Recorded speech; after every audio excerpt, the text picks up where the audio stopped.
Welcome to Smith Kettlewell Eye Research Institute, located in the heart of beautiful San Francisco.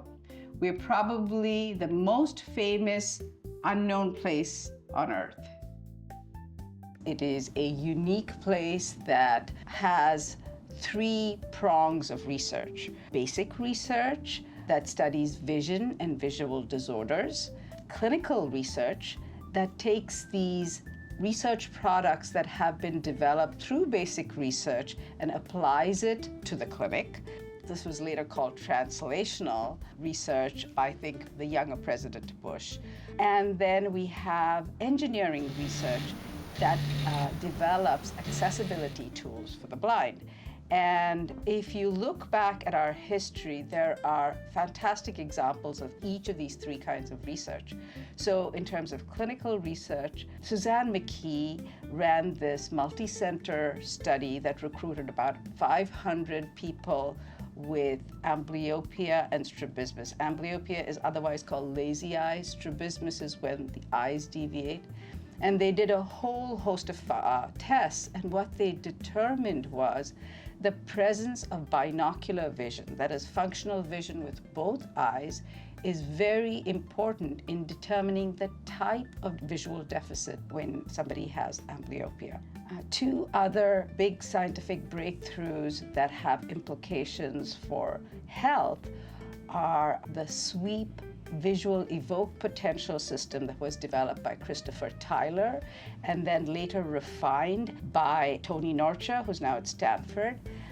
This allows investigators with a small number of electrodes to measure brain waves responding to visual activity.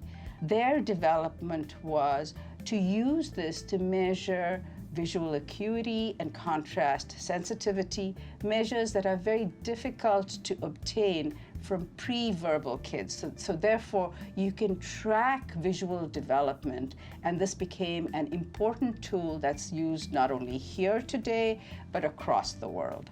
Another example of a key discovery that has definitely become famous across the world is the development of the electroretinogram, specifically the multifocal electroretinogram, which allowed Eric Sutter to measure function across the entire retina from different types of cells, from the photoreceptors that sense light all the way to the ganglion cells that send these visual signals up to the brain. And so this has now become a tool to measure the health of the retina in a functional way. Eric Sutter did start a company, and he's gone off to run that company, and his various systems now are used all over the world. Coming to applications of science that had an immediate clinical benefit. Of course, people have heard of Botox, but very few people know that Botox started off at Smith Kettlewell as a treatment for strabismus, which is this eye turn. So the eye turn is caused by an imbalance of muscle strength. Sometimes a muscle is too strong, sometimes it's too weak. So Alan Scott developed botulinum toxin, later called Botox, to weaken the strong muscle and thus try to bring the eye in alignment. Later, he sold Botox to Allergan, which is now used for completely different purposes, but that's what Botox started with. And then he also developed a different kind of treatment called bupivacaine, which gets muscles that are too weak to contract, thus helps align the eye. So these are two systems that can be used to correct misalignment without surgery. Smith Kettlewell is also well known for this tactile vision substitution system, which was trying to provide information about the outside world through a tactile stimulator on the abdomen. And what they used was a camera that brought in this image, and then they had an array of stimulators on the abdomen. This was developed by Paul Bacurita and Carter Collins. And of course, there are engineers at the RERC, the Engineering Rehabilitation Center at Smith Kettlewell, who have continued to bring accessibility devices to the blind and the visual impaired. Talking Signs is an example. It uses a system of IR beacons to help blind travelers navigate, and its present-day incarnation is over there. That was developed to kind of remove the need for IR beacons and use GPS to help people position themselves with respect to landmarks.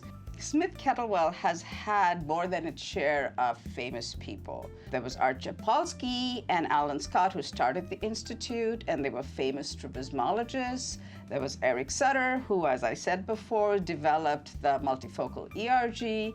There's Chris Tyler, who's still here. Tony Norcia, who helped develop the sweep of visual evoked potential. Suzanne McKee, who is well known across the vision science community for her work in binocular vision and amblyopia and strabismus. Of course, we still have a wonderful group of brilliant scientists who make Smith Kettlewell a unique, vibrant place.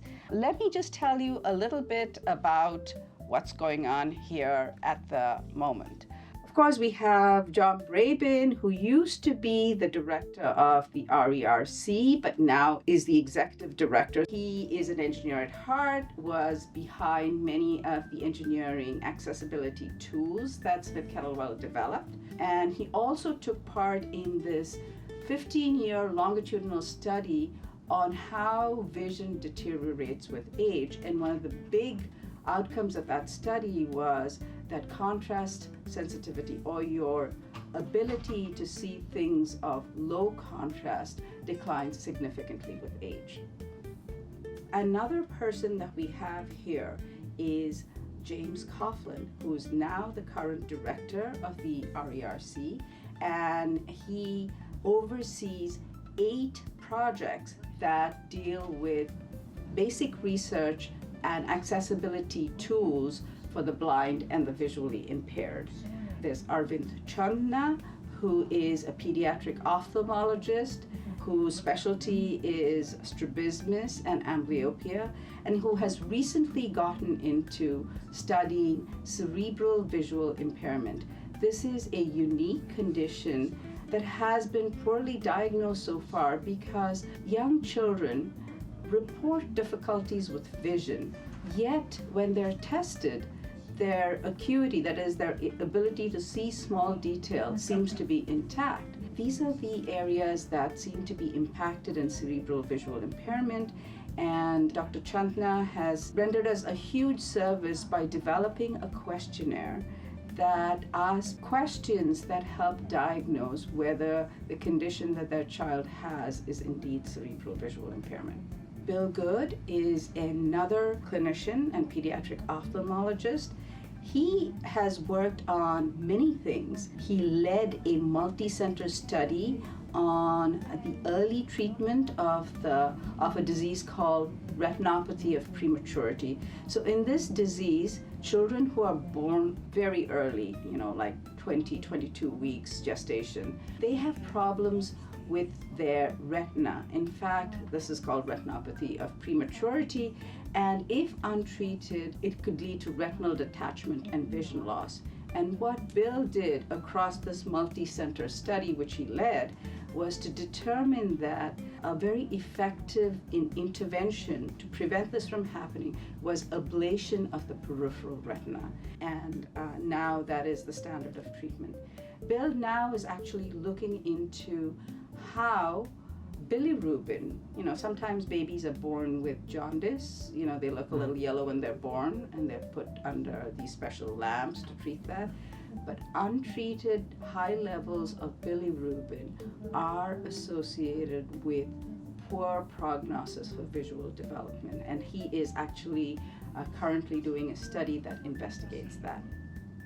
In amblyopia, the two eyes are not seeing the same thing if they're not pointed the same way, so the brain gives one eye more importance and kind of ignores the other eye, or in some cases, amblyopia occurs because the two eyes have different refractive power. So one eye sees a sharp image, the other eye sees a blurry image. And so again, there's this problem of combining the inputs from the two eyes, so one eye's input is ignored. And what Chuan Hu is studying right now is she's examining the hypothesis that there's an active visual neglect of this weaker eye, and she is investigating training to get people to pay attention to this neglected eye and to see whether that will help to restore binocular vision.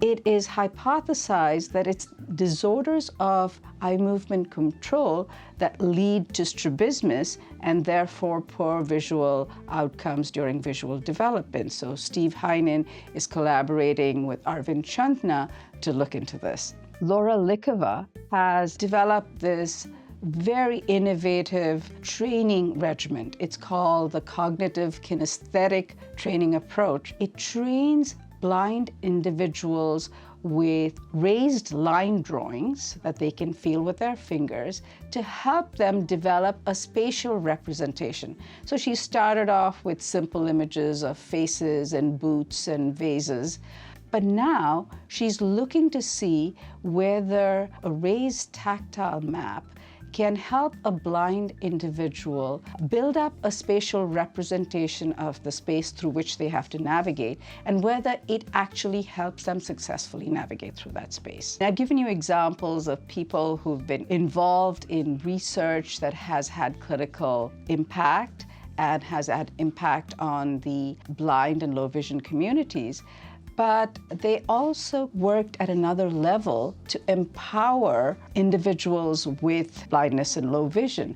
For example, they actually lobbied to make sure that vision therapy or vision rehabilitation for low vision patients was a covered insurance expense. And actually, there's a very interesting story about how Smith Kettlewell got involved in this multi-center study to make this in-depth examination of what happens in amblyopia.